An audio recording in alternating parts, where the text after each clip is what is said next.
এই মুনাফার ১,৬,০০,০০০ টাকার চেক আমরা হস্তান্তর করতে চাচ্ছি এই শ্রম মন্ত্রণালয়ের অধীনে বাংলাদেশ শ্রমিক কল্যাণ ফাউন্ডেশন তহবিলে।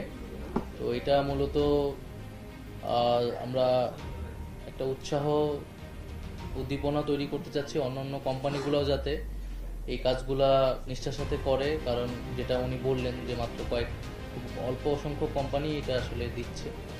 তো শ্রমিকের এটা আসলে যেটা আমরা মনে করি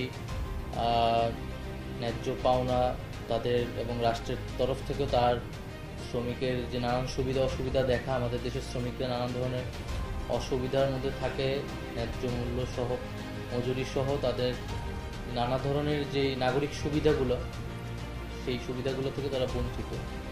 তো সেই জায়গা থেকে এই তহবিল একটা বড় জায়গা আমরা শ্রমিকদের জন্য কাজ করার জন্য। তো এটাও শ্রম মন্ত্রণালয়ের প্রতিও আমাদের আবেদন থাকবে যাতে এইটার তদারকিটা বাড়ানো হয় নিয়ম নীতিমালার অধীনে, যাতে সব অন্যান্য কোম্পানিগুলোও আমরা সবার থেকেই এটা যাতে প্রত্যাশা করি এবং এটা যাতে আদায় করতে পারি।